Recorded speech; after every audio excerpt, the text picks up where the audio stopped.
तो बच्चों आज का चैप्टर बहुत ही यूनिक चैप्टर है। ठीक है, तो यहाँ पे चैप्टर का नाम ही कंस्ट्रक्शंस है। तो कंस्ट्रक्शंस आप सोच रहे होंगे आज मैम क्या कंस्ट्रक्ट करवाने वाली हैं। तो मोस्टली हमने मैथ्स में देखा है कि हमारे पास थ्योरम्स होती हैं, क्वेश्चंस होते हैं, प्रैक्टिकल्स होते हैं, हम सॉल्व करते हैं क्वेश्चंस को। ठीक है, बट यहाँ पे कंस्ट्रक्ट हम कुछ बनाने वाले हैं। वो जो सब चीजें आप पढ़ते हैं उनको अब हम बनाएंगे, कंस्ट्रक्ट करेंगे। तो चलिए स्टार्ट करते हैं, देखते हैं क्या यूनिक है इस चैप्टर में। अब सबसे पहले कंस्ट्रक्शन करने के लिए आपको कुछ ना कुछ तो मशीनरी चाहिए होगी। तो हमारे पास मशीनरी क्या है मैथ्स में, दैट इज अ कंपास, जिसका एक एंड पॉइंटेड एंड होता है और दूसरी साइड पे हमारी पेंसिल होती है और इसको हम यूज करते हैं इन कंस्ट्रक्शन। ओके, सेकंड है हमारे पास पेंसिल इटसेल्फ। तो पेंसिल से मार्किंग लगाने के लिए या कुछ लिखने के लिए तो ये हमें जरूर चाहिए। थर्ड है हमारे पास स्केल या रूलर। ठीक है, अब यहाँ पर जब भी हमें स्ट्रेट लाइंस ड्रॉ करनी है तो हमें रूलर की हेल्प लगेगी, हमें रूलर चाहिए होगा। तो ये कंपास, पेंसिल, स्केल, इन्हीं तीन चीजों से बहुत कुछ बना सकते हैं हम। तो देखते हैं अब हम क्या कंस्ट्रक्ट करेंगे। आपने ट्रायंगल देखे हैं, तो ट्रायंगल बनाएंगे हम, कुछ कुछ लाइंस बनाएंगे, कुछ एंगल्स बनाएंगे। तो इन सभी चीजों को कंस्ट्रक्ट करने का तरीका सीखेंगे, किस तरह से हम कंस्ट्रक्ट कर सकते हैं। देखने में बहुत इजी लग रहा है बट होगा भी इजी। तो चलिए बढ़ते हैं हमारे नेक्स्ट स्टेप पर, दैट इज क्या प्रैक्टिकल एप्लीकेशन है कंस्ट्रक्शन की। तो जो भी बच्चों बड़ी बड़ी बिल्डिंग्स होती हैं, जो भी सिविल इंजीनियर्स करते हैं, उनका बेसिक जो है ना वो कंस्ट्रक्शन से स्टार्ट होता है। They need pencil, they need some rulers of some different kind. उनको कंपास या किसी और तरह की चीजें चाहिए होती हैं बड़ी बड़ी बिल्डिंग, ब्रिजेस बनाने के लिए। तो अगर आप देखें ये ब्रिजेस जो भी है ना बच्चों, इन सब में कंस्ट्रक्शन यूज हुई है। तो आप लगा लीजिए आप बिल्कुल बेसिक पार्ट सीख रहे हैं कंस्ट्रक्शन का, क्योंकि कैलकुलेशंस अगर सही रहेंगी तभी ऐसी मॉन्यूमेंट्स जो हैं वो बिल्कुल सही खड़ी होंगी एज पर कैलकुलेशंस। अगर कहीं कैलकुलेशन में गड़बड़ हुई तो बहुत ही ज्यादा नुकसान हो सकता है। तो यहाँ पर कंस्ट्रक्शन चैप्टर एक बेस बनाता है आपका।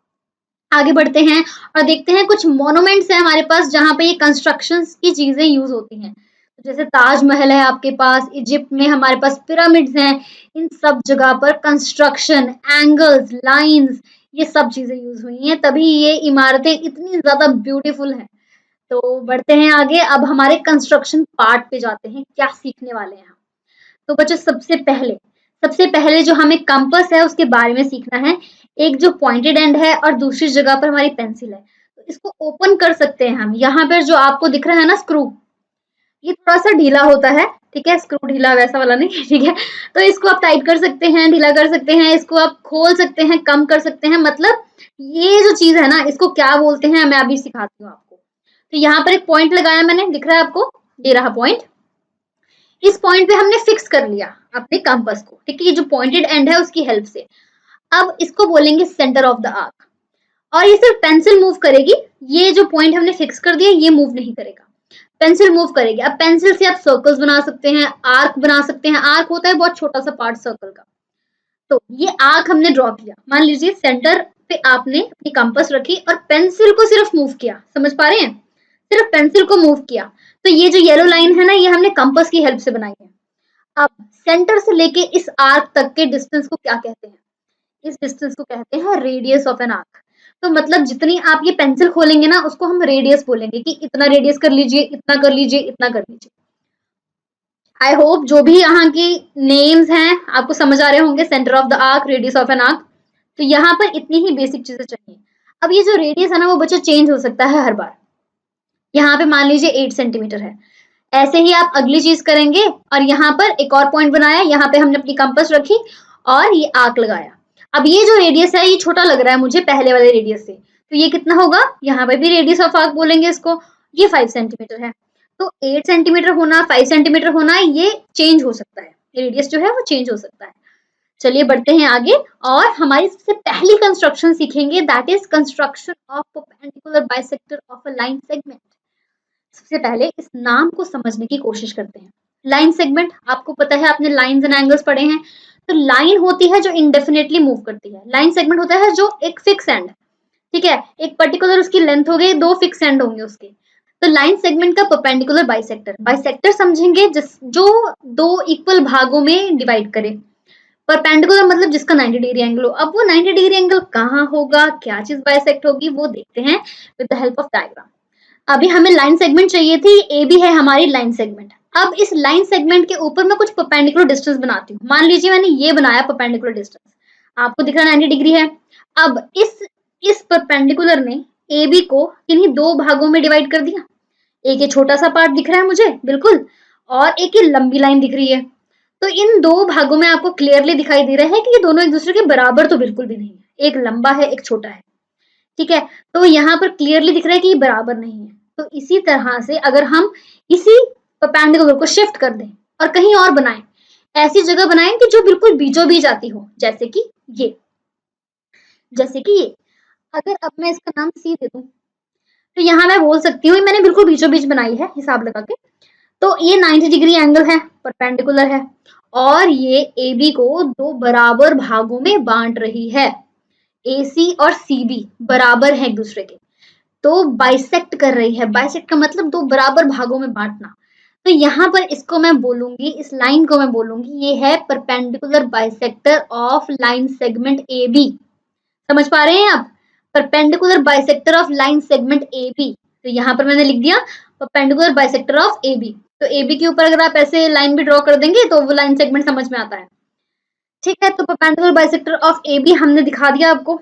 बढ़ते हैं आगे कि इसको कंस्ट्रक्ट कैसे करते हैं। अभी तो मैंने बिल्कुल ऐसे हिसाब लगा के बना दिया, इसको कंस्ट्रक्ट कैसे करते हैं, क्या क्या तरीके हैं कंस्ट्रक्ट करने के, कौन सा तरीका अपनाना है कौन सा नहीं अपनाना है, वो सब चीजें करेंगे। तो चलिए देखते हैं। अब यहाँ पे बच्चों आपको दिखाई दे रहा है ए बी ड्रॉ की हमने, ए बी हमने यहाँ पे बना लिया। अब ए बी की लेंथ देखते हैं। ए बी की लेंथ है यहाँ पर 10 सेंटीमीटर, ठीक है। अब हम क्या करेंगे बच्चों, ये जो तरीका मैं बता रही हूँ ना आपको, ये शॉर्टकट है, ये हमें नहीं अपनाना, पर आपको पता होना चाहिए ये है क्या। तो अब हम क्या करेंगे बच्चों, हमने जो इसका मिड पॉइंट है ना 5, उस पर हमने पॉइंट लगा दिया और उसका नाम सी रख दिया। देखिए यहाँ पर था, पॉइंट लगाया और नाम सी रख दिया। सी रखने के बाद अब हम यूज करेंगे प्रोट्रैक्टर। अब हमने यहाँ पर सी को सेंटर पॉइंट मान के प्रोट्रैक्टर रख दिया। अब आपको पता है कि प्रोट्रैक्टर जो है हमें एंगल्स को बनाने में हेल्प करता है, पर हमें एक 90 डिग्री एंगल ही हुआ, परपेंडिकुलर लाइन अगर हमें चाहिए तो उसके लिए भी हेल्प करता है। तो हमने क्या किया, ऊपर भी एक पॉइंट लगा दिया बिल्कुल 90 डिग्री पे, और इन दोनों को स्केल की हेल्प से जोड़ दिया इस ढंग से। ये बन गया है बच्चों हमारा परपेंडिकुलर बाइसेक्टर। 90 डिग्री दिखाई दे रहा है, ए सी और सी बी एक दूसरे के बराबर हैं, तो ये है हमारा परपेंडिकुलर बाइसेक्टर। ये है इजी वे, मतलब इसमें हमने कुछ कंस्ट्रक्ट नहीं किया है, इसमें हमने जस्ट प्रोट्रैक्टर और रूलर का यूज करके बना दिया, ठीक है। तो अब हम बढ़ते हैं हमारे दूसरे मेथड की तरफ। इसमें क्या करेंगे बच्चों, अब ये जो है हमारे पास लाइन सेगमेंट ए बी है, ठीक है। अब यहाँ पे पॉइंट्स बना देते हैं, यहाँ पर लाइन सेगमेंट ए बी ये रहा और ये रहा, ये एंड पॉइंट्स ही हैं बिल्कुल, ठीक है। तो ये ए बी यहाँ पे बन गया बच्चों, आपको दिखाई दे रहा है। अब हम यूज करेंगे कंपास का। कैसे करेंगे, कंपास लेंगे बच्चों, ये जो उड़ती हुई आई है आपके पास। तो हमें कंपास को खोलना है, कितना खोलना है, ए बी के हाफ से थोड़ा ज्यादा। अब ये फिक्स नहीं है, कोई बच्चा इतना खोल सकता है, कोई बच्चा इतना खोल सकता है, ए बी तक नहीं पहुंचना, ए बी के हाफ से कम नहीं, जितना भी दिखाई दे रहा है उतना नहीं, इसे थोड़ा सा ज्यादा खोलेंगे और आर्क लगाएंगे। कहाँ लगाएंगे मैं बताती हूँ। हमने ओपन कर ली, मान लीजिए हमने यहाँ से यहाँ तक ओपन कर ली अपनी कंपास, यहाँ पे रख गए। उसके बाद हमने आर्क लगाया बच्चों, ए के ऊपर पॉइंट रखा अपना पॉइंटेड एंड, और नीचे आर्क लगाया, ऐसे ही ऊपर आर्क लगाया। अब हम पॉइंटेड एंड चेंज कर लेंगे, पहले ए पे रखा था अब हम बी पे रखेंगे। बी पे कंपास रख के हमने आर्क लगाया ऊपर और नीचे। 4 आर्क्स दिखे आपको, टोटल 4 आर्क्स, ए के ऊपर रख के 2 आर्क्स, बी के ऊपर रख के 2 आर्क्स। अब ये जो आर्क्स है ना बच्चों, इनको हम ज्वाइन कर देंगे। ये जो ज्वाइन होके आर्क्स बने हैं हमारे पास, ये हमारा फाइनली परपेंडिकुलर बाइसेक्टर। ये जो आर्क्स को जोड़ के लाइन बनी है ना बच्चों, ये हमारा फाइनली परपेंडिकुलर बाइसेक्टर है। तो मतलब फाइनली हमें लाइन मिल चुकी है, इसका नाम रख देते हैं कुछ, 90 डिग्री है हमें पता है। अब इसका अगर नाम रख दें P और Q, तो मैं बोल सकती हूँ PQ is the perpendicular bisector of a line segment AB। तो क्लियरली यहाँ पे समझ आ गया। अब मेथड आपको समझ आ गया है, करते कैसे हैं। अब इसके ऊपर बेस्ड क्वेश्चन कैसे आता है, तो अगर मैं शॉर्टकट में आपको स्टेप्स बताऊं, क्या किया हमने, सबसे पहले हमने ड्रॉ ए बी, ठीक है, फिर हमने कंपस ली, टेक कंपस, और हमने हाफ से ज्यादा कंपस को ओपन कर लिया, फिर हमने आर्क्स लगाए, ए के ऊपर रखे, बी के ऊपर रखे, ये फेयर नहीं है, मैं जैसे आपको याद करा रही हूँ। फिर उन आर्क्स को हमने ज्वाइन कर दिया, फिर हमने 90 डिग्री का साइन दिखा दिया, तो ये बन गया है हमारे पास नाम देके P Q is the perpendicular bisector of a line segment. अब मैं आपको बताती हूँ क्वेश्चन पेपर में कैसे आता है और आपको कैसे आंसर करना है, कैसे थ्योरी लिखनी है। तो देखिए, ये है question, draw a line AB of length 8 centimeter and also draw its perpendicular bisector। ठीक है, draw a line AB of length 8 centimeter and also draw its perpendicular bisector। तो इसको स्टार्ट करते हैं अब हम। ये मान लीजिए कि पेपर में क्वेश्चन आया है, आपने AB ड्रॉ किया और आपने इसको 8 सेंटीमीटर तक ही बनाना है। अब यहाँ पर 12 है टोटल, तो आपने 8 सेंटीमीटर तक निशान लगाया और वहां पर आपने इसको AB को 8 रखा है, ठीक है। अब यहाँ पे हमने दिखाया है कि वो पूरी लाइन है, बट ये 8 सेंटीमीटर रखा है हमने। अब हमें क्या करना है बच्चों, कंपास लेनी है और आर्क लगाने शुरू करने हैं। कितना रेडियस लेना है आर्क का, हाफ से थोड़ा ज्यादा, हाफ से थोड़ा ज्यादा। तो यहाँ पर ये है 8 सेंटीमीटर, ठीक है, AB, और हमने A के ऊपर कंपास रख के आर्क लगाया, अब दूसरा आर्क लगाया, अब B के ऊपर कंपास रख के आर्क लगाया और दूसरा आर्क लगाया, राइट। अब हम इन दोनों को ज्वाइन कर देंगे, अब इनका नाम रख दिया PQ, ये बन गया है हमारा परपेंडिकुलर बाइसेक्टर। सेम प्रोसीजर हमने फॉलो किया जो हमने पीछे किया था, तो यहाँ पर है। अब जो बच्चों इसके स्टेप्स है ना, वो हमें नोट करने हैं इन एग्जामिनेशन। तो 90 डिग्री भी है हमारे पास परपेंडिकुलर बाइसेक्टर, बाइसेक्ट कर रहा है और परपेंडिकुलर भी है। तो अब हमें सोल्यूशन में क्या लिखना है, एक तो ये डायग्राम जो कंस्ट्रक्ट किया with the help of compass, scale, pencil, सब कुछ। दूसरी चीज, हमें इसके स्टेप्स नोट करने हैं, हमने क्या क्या किया शुरू से। तो स्टेप्स ऑफ कंस्ट्रक्शन लिखेंगे। पहला स्टेप 1 है draw a line segment AB of length 8 centimetre using the ruler. तो स्केल या रूलर की हेल्प से हम AB की लेंथ 8 सेंटीमीटर तक नाप लेंगे। स्टेप 2 है taking A as centre draw arcs on both sides of line AB। तो A को सेंटर रख के ड्रॉ करेंगे आर्क जो हमने ये ऊपर और नीचे बनाए थे। Now taking B as centre draw arcs on both sides of line AB such that the radius of arcs is same as earlier. These arcs show cut the previous arcs at points P and Q। ठीक है, इस तरह से। अब step 4 है join P and Q using the ruler. The line PQ is perpendicular bisector of line AB। तो बहुत ही clearly यहाँ पे दिखाई दे रहा है किस तरह से हमारे पास आ रहे हैं।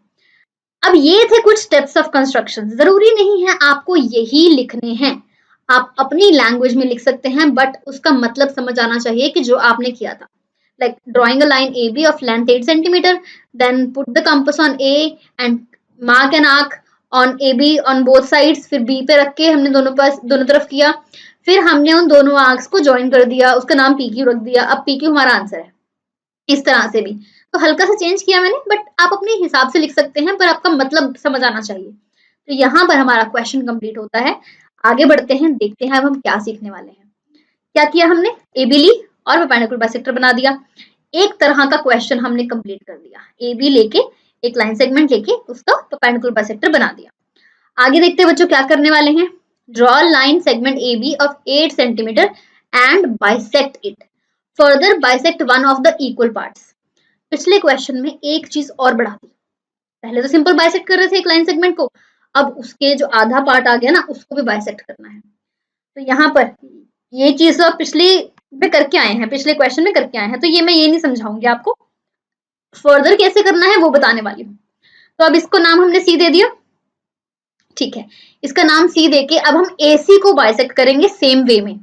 अब हमें फिर से कंपास लेनी है, अब हमने हाफ से, अब ये जो है ना AC के हाफ से ज्यादा हमने रेडियस लिया और हमने आर्क मार्क करने हैं। अब ये रहा आर्क ऊपर और ये नीचे A के ऊपर रख के, अब C के ऊपर रखेंगे कंपास और ऊपर आर्क और नीचे आर्क मार्क करेंगे।